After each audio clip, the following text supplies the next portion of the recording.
ഇവിടെ ശ്രീ പി ജയരാജൻ, അതുകൊണ്ട് തന്നെ അതിലൊരു ഇടപെടൽ ആവശ്യമാണെന്നുള്ളതുകൊണ്ടാണ് ശ്രീ പിണറായി വിജയൻ പറഞ്ഞ ഭാഗത്തിലേക്ക് ഞാൻ കടക്കുന്നില്ല.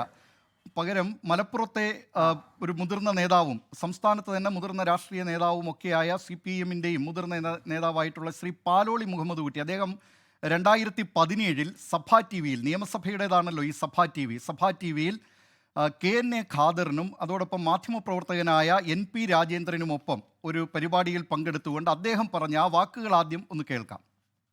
ജമാഅത്തെ ഇസ്ലാമിയായിട്ട് യോജിച്ചിട്ടുള്ള ഘട്ടം ഉണ്ടായിരുന്നു.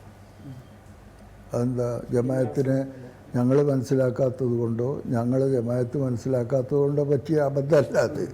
ആ കാലഘട്ടത്തിൽ അതിൻ്റെ ഏറ്റവും രണ്ടു കൂട്ടർക്കും ശത്രുവായിട്ടുള്ള ഒരാളുണ്ടായിരുന്നു. അതിനെ നേരിടാനുള്ള താല്പര്യം അവർക്കുണ്ട്, ഞങ്ങൾക്കുണ്ട്. അതാണ് അതിൻ്റെ യോജിപ്പ്. ഇത് ശ്രീ പാലോളി മുഹമ്മദ് കുട്ടി പറഞ്ഞതാണ്. ജമാഅത്തെ ഇസ്ലാമിയുമായി യോജിച്ചിരുന്നു എന്ന കാര്യം ഞാൻ പറഞ്ഞതല്ല, ഞാൻ തരാതരം പോലെ ഉപയോഗിക്കുന്നു എന്നത് എൻ്റെ ഒരു വ്യാഖ്യാനവുമല്ല കേട്ടെ. അല്ല, തരാതരം പോലെ അത് നിങ്ങളെ വെറും ദുർവ്യാഖ്യാനമാണ്. കാരണം സഖാവ് പാലോളി ഏത് ഘട്ടത്തിലാണ് പറഞ്ഞത്? ഇവിടെ RSS, ജമാഅത്തെ ഇസ്ലാമി അടക്കമുള്ള സംഘടനകളെ അടിയന്തരാവസ്ഥ കാലത്ത് നിരോധിച്ചു, അവരെ ജയിലിലിട്ടു.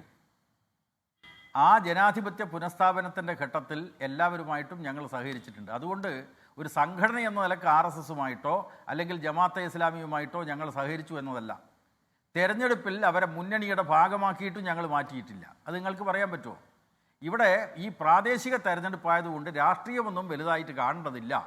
അവരുമായിട്ട് കൂട്ടുകൂടുക. RSS-ഉമായിട്ടും കൂട്ടുകൂടുവോ ലീഗ്? RSS-ഉം BJP-യുമായിട്ടും കൂട്ടുകൂടുവോ കോൺഗ്രസ്? ഇവിടെ പ്രസക്തമായിട്ടുള്ള വിഷയം ഈ ജമാഅത്തെ ഇസ്ലാമിയുടെ മതരാഷ്ട്രവാദത്തെ വെള്ളപൂശുക, എന്നിട്ട് അവരതൊക്കെ ഉപേക്ഷിച്ചു എന്ന് പറയുക. ഞാൻ രണ്ട് കാര്യങ്ങൾ നിങ്ങളുടെ മുമ്പിൽ ചൂണ്ടിക്കാണിക്കുകയാണ്. ഈ കൊല്ലം ഏപ്രിൽ മാസത്തിൽ കോഴിക്കോട് എയർപോർട്ടിലേക്ക് ഒരു മാർച്ച് നടത്തി ജമാഅത്തെ ഇസ്ലാമിയുടെ യുവജന വിഭാഗം. ആ മാർച്ചിൽ മുമ്പിൽ ഉയർത്തിപ്പിടിച്ച ബാനർ എന്തായിരുന്നു? ആരുടേതായിരുന്നു?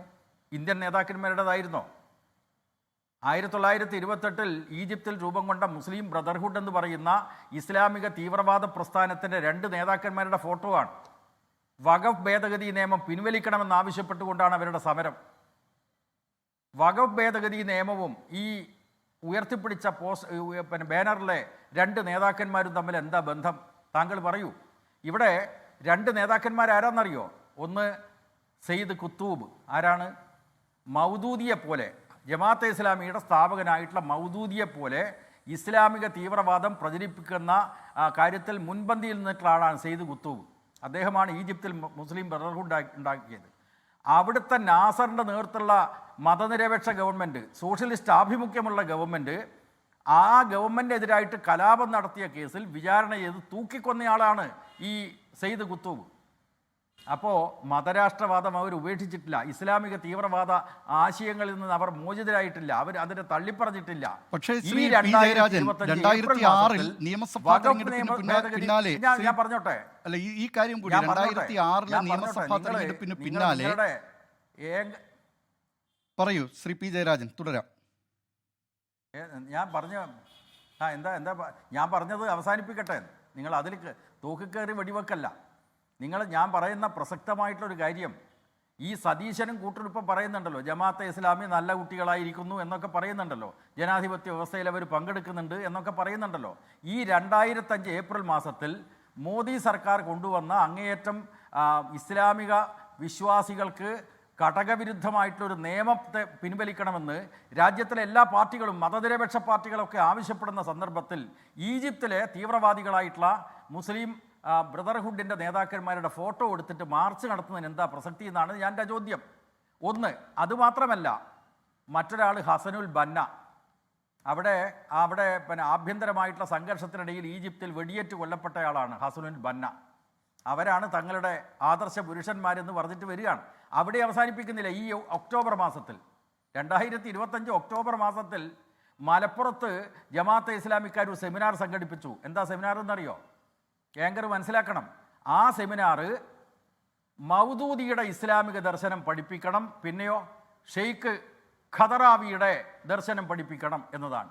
ശ്രീ പി ആരാ ജയരാജൻ, മൗദൂദി? ഈ ജമായത്തെ ഇസ്ലാമി നാട്ടിലെ അതിന്റെ തുടക്കകാലം പ്രബുദ്ധരായിട്ടുള്ള മുതൽ തന്നെ മുസ്ലിം ബഹുജനങ്ങൾ മൗദൂദിയുടെ ചിന്തിക്കണം. ആശയങ്ങളിൽ അടിയുറച്ച് ജമാഅത്തെ പ്രവർത്തിക്കുകയും ആ നയവുമായി അല്ല, അവർ അല്ല. മുന്നോട്ട് പോവുകയും ചെയ്യുകയാണ്. അല്ലേ? പക്ഷേ അല്ലേ? 2006 നിയമസഭാ തെരഞ്ഞെടുപ്പിന് ശരിയല്ല, ശേഷം ശരിയല്ല, ശരിയാണ്. ശ്രീ പി ജയരാജൻ 2006 നിയമസഭാ തെരഞ്ഞെടുപ്പിന് ശേഷം ശ്രീ പിണറായി വിജയൻ അദ്ദേഹം പറഞ്ഞ ആ വാക്കുകളൊന്ന് കേൾക്കാം ജമായത്തെ ഇസ്ലാമിയെ കുറിച്ച്. അല്ല അതെല്ലാം കുറെ തവണ മുസ്ലിം വിഭാഗത്തിലുള്ള മറ്റു ചില സംഘടനകൾ, ജമാഅത്തെ ഇസ്ലാമിയെ പോലുള്ള ചില സംഘടനകൾ, PDP പോലുള്ള ചിലർ ഞങ്ങളെ സഹായിക്കുന്ന നിലയാണ് ഈ തെരഞ്ഞെടുപ്പിൽ എടുത്തത്. അത്തരം ആളുകളെ വല്ലാതെ പ്രലോഭനങ്ങളിൽ കൊടുക്കാനുള്ള ശ്രമം UDF നടത്തിയിരുന്നു. പക്ഷേ ഒരു ശ്രമത്തിലും അത്തരം കൂട്ടർ വീണില്ല എന്നതാണ് കാണാൻ നമുക്ക് കഴിയുക. അത്തരം പ്രലോഭനങ്ങളിലൊന്നും ജമായത്തെ ഇസ്ലാമി വീണില്ല എന്നാണ് അന്നത്തെ ആ തെരഞ്ഞെടുപ്പ് കാലത്ത് ആ പിന്തുണ സ്വീകരിച്ചുകൊണ്ട് ശ്രീ പിണറായി വിജയൻ, CPIM സംസ്ഥാന സെക്രട്ടറി ആയിരുന്ന ശ്രീ പിണറായി വിജയൻ പറഞ്ഞത്. ശ്രീ പി ജയരാജൻ, ഞാൻ ചോദിക്കട്ടെ, ഈ ജമാഅത്തെ ഇസ്ലാമിയുടെ ഇത്തരം മതരാഷ്ട്രവാദങ്ങളെ ഏതെങ്കിലും കാലത്ത് CPM അനുകൂലിച്ചിട്ടുണ്ടോ, പിന്തുണച്ചിട്ടുണ്ടോ? നിങ്ങൾ ചോദിക്കൂ. പക്ഷേ ആ മതരാഷ്ട്രവാദം അവരുടെ അടിസ്ഥാനം അതായിരുന്നല്ലോ.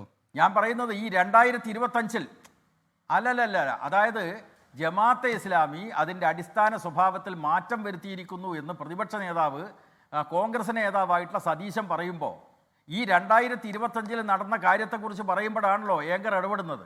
അപ്പൊ നിങ്ങൾക്ക് മുൻവിധി ഉണ്ടെന്ന് അതിന്റെ അർത്ഥം അല്ല. ശ്രീ പി ജയരാജൻ, ജമാഅത്തെ ഇസ്ലാമി എന്ന് പറയുന്നത് മൗദൂദിയുടെ ആശയങ്ങളാണ് അവർ നടപ്പാക്കുന്നത്. ആ ആശയങ്ങൾ നടപ്പാക്കാൻ വേണ്ടി രൂപീകരിച്ചതാണ് ജമാഅത്തെ ഇസ്ലാമി എന്നതൊക്കെ CPIM നേതാക്കൾക്ക് പകൽ പോലെ വ്യക്തമായിട്ട് അറിയാവുന്ന കാര്യമാണ്.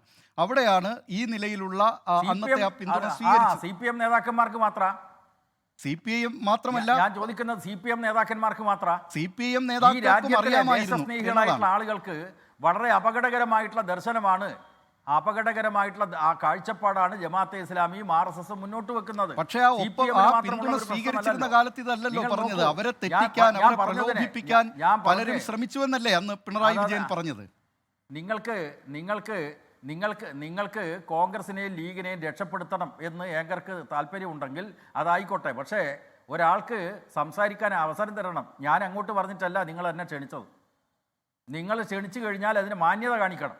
അല്ല, നമ്മൾക്ക് ഞാൻ ഈ 2025 നടന്ന 2 സംഭവങ്ങളെ പറ്റി പറയുമ്പോൾ നിങ്ങൾ ഉടനെ തന്നെ ഇടപെടുകയാണല്ലോ. അല്ല, 2020 മുമ്പ് ഒരു 2009 2006 ഒക്കെ ഉണ്ടായിരുന്നല്ലോ എന്നതാണ് പറഞ്ഞത്. ഞാൻ പറയുന്നത് അല്ലല്ല നിൽക്കട്ടെ, ഞാൻ 2025 കാര്യം പറയുമ്പോൾ അടിയന്തരാവസ്ഥയിലെ കാര്യം നിങ്ങൾ പറയുക. 2006 അവർ ഇടതുപക്ഷ പ്രസ്ഥാനത്തിൻ്റെ സ്ഥാനാർത്ഥികൾക്ക് പിന്തുണ നൽകിയിട്ടുണ്ട്. ഞങ്ങളൊരു കൂട്ടുകെട്ടുണ്ടാക്കിയിട്ടുണ്ട്, അവർ പിന്തുണച്ചിട്ടുണ്ട്, അതിനെ ഞങ്ങളെ സ്വാഗതം ചെയ്തിട്ടുണ്ട്. അതേസമയം ഇപ്പോൾ പ്രത്യക്ഷമായിട്ട് കോൺഗ്രസും ലീഗും കൂട്ടുകൂടിയിരിക്കുന്നു. അതിൻ്റെ അപകടമാണ് ഞാൻ ചൂണ്ടിക്കാണിക്കുന്നത്. 2025 ഒക്ടോബർ മാസത്തിൽ മലപ്പുറത്ത് സോളിഡാരിറ്റി നടത്തിയ സെമിനാറിനെ കുറിച്ച് ഞാൻ പറഞ്ഞല്ലോ. അപ്പോൾ അതാ നിങ്ങൾ ഇടപെട്ടത്. നിങ്ങൾക്ക് തോന്നി അത് മർമ്മത്തിന് കൊള്ളുന്ന അടിയായിരിക്കും, അതുകൊണ്ട് അവരെ രക്ഷിക്കണമെന്ന് ഏങ്കർക്ക് തോന്നിയത് കൊണ്ടാണ് നിങ്ങൾ ഇടപെട്ടത്. അവരെ രക്ഷിക്കണമെന്നില്ല ശ്രീ പി ജയരാജൻ. ആ കാര്യത്തിൽ എനിക്ക് തോന്നുന്നു ശ്രീ രാജു പി നായർ ആ കാര്യത്തിൽ ഒരു വ്യക്തത വരുത്തും. ശ്രീ രാജു പി നായർ, താങ്കളിലേക്ക് തിരികെ എത്താം. ഉറപ്പായും തിരികെ എത്താം. രാജു അങ്ങനെയല്ല, എന്നെ പറയാൻ അനുവദിക്കണം, അല്ലെങ്കിൽ എന്നെ ഈ ചർച്ചയിൽ നിന്ന് ഒഴിവാക്കിയാൽ അല്ല, മറ്റ് അതിഥികൾ കൂടി അവർക്ക് കൂടി പറയാനുണ്ടല്ലോ ഈ കാര്യങ്ങൾ. പൂർത്തീകരിക്കുന്നതിന് മുമ്പേ താങ്കൾ ഇടപെട്ട് അത് സംബന്ധിച്ച് വിശദീകരിക്കാൻ രാജു പി നായർക്കാണ് അവകാശം എന്ന് പറഞ്ഞ് ഞാനല്ലേ പറയാൻ താല്പര്യപ്പെടുത്തത്. എന്നെ വാചകം പറയാൻ നിങ്ങൾ അനുവദിക്കണ്ടേ? നിങ്ങൾ നോക്കൂ, ഈ മൗദൂദിയുടെ ദർശനം പഠിപ്പിക്കണം, ഇസ്ലാമിക ദർശനം ആരാ മൗദൂദി എന്നുള്ള കാര്യം പറഞ്ഞുകൊണ്ട് എൻ്റെ ഭാഗം ഞാനിപ്പോൾ അവസാനിപ്പിക്കാം. ആരാ മൗദൂദി? അദ്ദേഹം ഹൈദരാബാദ് സ്വദേശിയായിരുന്നു. ഇന്ത്യ പാക് വിഭജനത്തിൻ്റെ ഘട്ടത്തിൽ മഹാഭൂരിപക്ഷം മുസ്ലിം ബഹുജനങ്ങൾ, പ്രത്യേകിച്ച് കേരളത്തിലെ 99.4% മുസ്ലിം ബഹുജനങ്ങളും മതേതര ഇന്ത്യക്കൊപ്പം നിന്നപ്പോൾ ഈ ഹൈദരാബാദ് സ്വദേശിയായിട്ടുള്ള മൗദൂദി എങ്ങോട്ടാണ് പോയത്? തൻ്റെ ഒരു പക്ഷം അനുയായികളെയും കൂട്ടി പൃഷ്ഠത്തിൻ്റെ പൊടിയും തട്ടി നേരെ പാകിസ്ഥാനിൽ പോയിട്ട് അവിടെ അഹമ്മദിയ വിരുദ്ധ കലാപം, ഇസ്ലാമിക രാഷ്ട്രമുണ്ടാക്കാൻ വേണ്ടിയുള്ള കലാപങ്ങൾ എന്ന് മാത്രമല്ല, ഇന്ത്യ ഒരു ഹിന്ദു രാഷ്ട്രമാവുകയാണെങ്കിൽ മുസ്ലിങ്ങൾ രണ്ടാം തരം പൗരന്മാരായിട്ട് ജീവിക്കേണ്ടി വരും എന്ന് ചൂണ്ടിക്കാണിച്ചപ്പോൾ അതിന് എനിക്ക് വിഷമമില്ല എന്ന് പറഞ്ഞിട്ടുള്ള മൗദൂദിയുടെ ദർശനം ഇവിടെ പഠിപ്പിക്കണം എന്നാണ്. പാകിസ്ഥാനിലേക്ക് പോയിട്ട് മതേതര ഇന്ത്യയിൽ നിന്നിട്ടുള്ള മുസ്ലിം ബഹുജനങ്ങളെ ഉപേക്ഷിച്ചുകൊണ്ട് പാകിസ്ഥാനിലേക്ക് പോയിട്ടുള്ള മൗദൂദിയുടെ ദർശനം പഠിപ്പിക്കണമെന്ന് 2025 പറയുന്ന ആ ജമാഅത്തെ ഇസ്ലാമിയെയും കൂട്ടിയിട്ടാണ് ദേശീയവാദികൾ മതേതരപക്ഷവാദികളാണെന്ന് അവകാശപ്പെടുന്ന കോൺഗ്രസും അതുപോലെ തന്നെ ലീഗും പോകുന്നത്. ലീഗിനെ വിഴുങ്ങാൻ വേണ്ടി പോവുകയാണ് ജമാഅത്തെ ഇസ്ലാമി. അപ്പോൾ ഈ അപകടകരമായിട്ടുള്ള മത കാഴ്ചപ്പാടിനെ ഈ 25-ലും അവർ കൊണ്ടു നടക്കുകയാണ്, അവർ പ്രചരിപ്പിക്കുകയാണ്. അവർ മൗദൂദിയെ കൊണ്ടാടണം, മൗദൂദിയുടെ ദർശനം പഠിപ്പിക്കണം. ആരാ മൗദൂദി? രാജ്യദ്രോഹിയായിട്ട് ഇന്ത്യ വിട്ടിട്ട് മതനിരപേക്ഷവാദികളായിട്ടുള്ള ഇന്ത്യയിലെ മുസ്ലിം ബഹുജനങ്ങളിൽ മഹാഭൂരിപക്ഷത്തെയും ഉപേക്ഷിച്ചുകൊണ്ട് പാകിസ്ഥാനിൽ പോയിട്ടുള്ള ലോകത്തെവിടെയായാലും ഏത് സമയത്തും 24 വാർത്തകളും ഓഗ്മെന്റഡ് റിയാലിറ്റി പാക്കേജുകളും എക്സ്പ്ലെയിനറുകളും വിശദമായി കാണാൻ ഞങ്ങളുടെ യൂട്യൂബ് ചാനൽ നിങ്ങൾക്ക് സബ്സ്ക്രൈബ് ചെയ്യാം.